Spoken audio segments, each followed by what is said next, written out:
জয় গুরুচাঁদ, জয় শান্তি সত্যভামার জয়। এই মুহূর্তে আমি আছি দামের খণ্ড, সাবেক দামের খণ্ড, বর্তমান দুয়ারিজা। বর্তমান দুয়ারিজা শুনলেন নামটা, যাই হোক। তো নবকুমার গোসাইয়ের হাতে প্রতিষ্ঠিত এই মন্দির।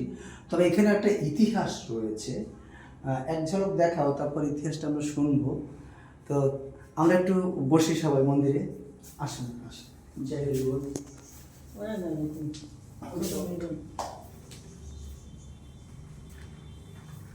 আচ্ছা পিসি আসো, পিসি আমার সামনে আসো। আমি আপনাদের সঙ্গে পরিচয় করিয়ে দেব।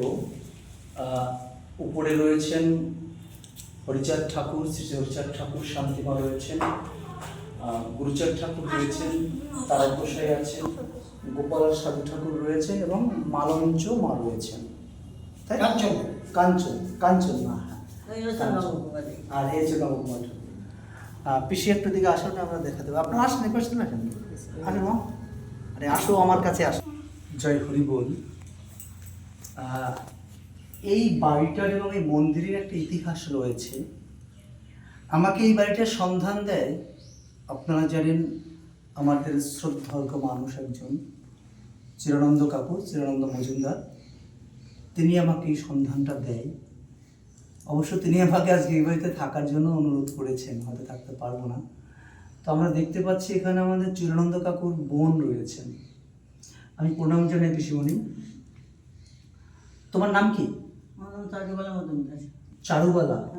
আচ্ছা, এই বাড়ির মন্দিরের একটু ইতিহাসটা আমাদের সামনে বলবে, যাতে মতো ভক্তরা সবাই জানতে পারে এবার ইতিহাসটা এই মন্দিরের।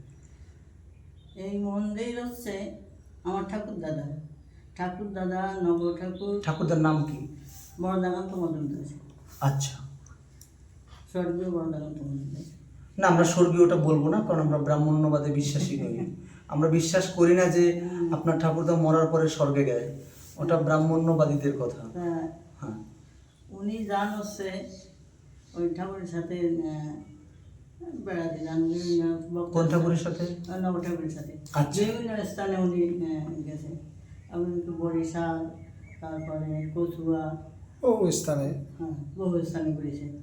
আসার পথে উনি জয় খায় পঞ্চানন তফাত, ওনার বাড়িতে আসি পরে ওনার বাড়ি এই মন্দিরটা করে।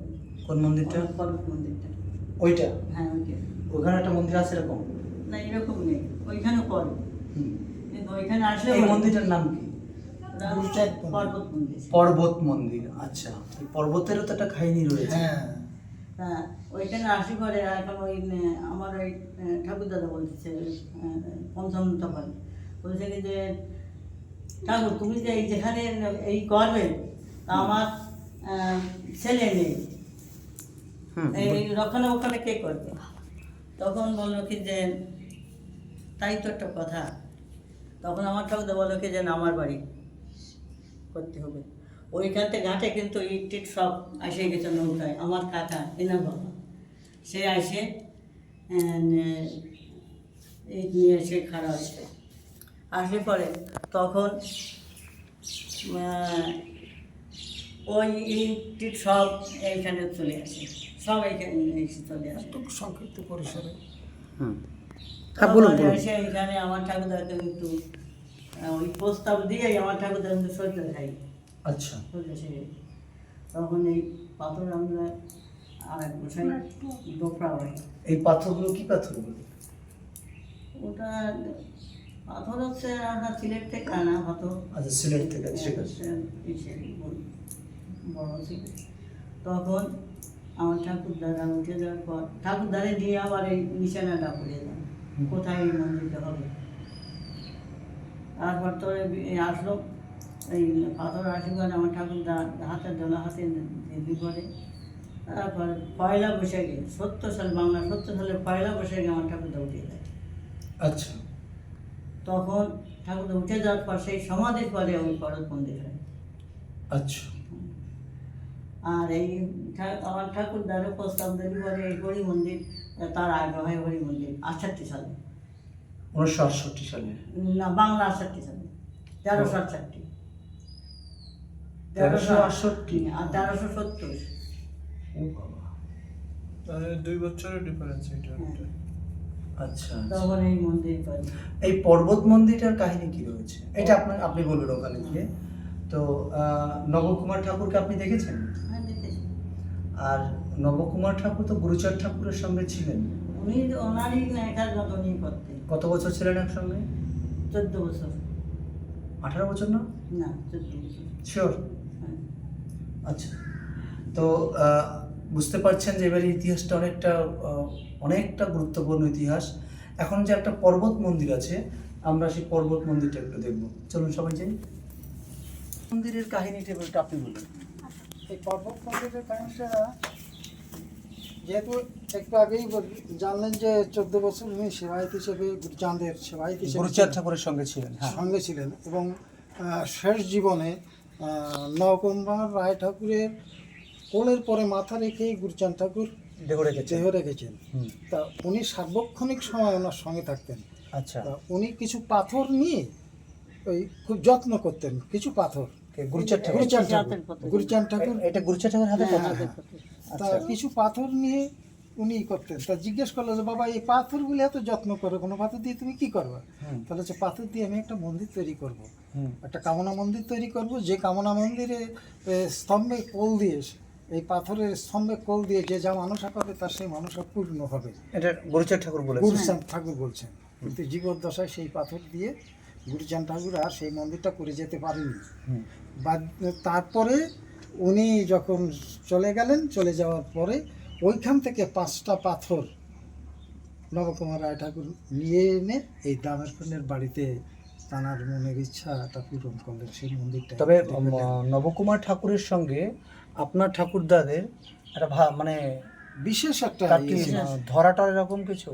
ধরা মানে আমরা তো মতুয়া গোপাল সাধুর গোপাল সাধুর ধরা আচ্ছা, আচ্ছা। আমরা ছিলাম, কিন্তু তারপরে বিশেষভাবে যখন নবকুমার রায় ঠাকুরের সংস্পর্শে আমরা এলাম, তখন কিন্তু আমরা মতুয়া ধর্মের সারমর্মটা, মতুয়া ধর্মের পরে যে অ্যাডিক্টেডটা, এইটি কিন্তু বিশেষভাবে এসে গেল। তারপরে থেকে উনি অনেক সময় থেকেছেন আমাদের বাড়িতে, থেকে মোটামুটি যেভাবে আমাদেরকে মতুয়া করতে গেলে যা যা করণীয় তা তাড়াতাড়ি করে গেছেন। সেই হিসেবে আমরা নবকুমার রায় ঠাকুরকে আমরা গুরুস্থানেই রাখি। বাহ। আর এই পাথরটা হচ্ছে গুরুচাঁদ ঠাকুরের হাতের পাথর। এরকম 5টা পাথরই একটু আছে। তুমি একটু ওই মন্দিরটা উপরে একটা আছে পাথর, এই ওই উপরে একটা রয়েছে। হ্যাঁ, আর ওই যে বক্সের ভিতরে এই যে এই মাঝে মধ্যে দেখা যায় ওই পাথরটা সাপে জড়িয়ে আছে, মাঝে মধ্যে দেখা যায়। আবার এই সাপটা কোথায় চলে যায় এরকম। আচ্ছা, একটু চারপাশটিতে দেখ।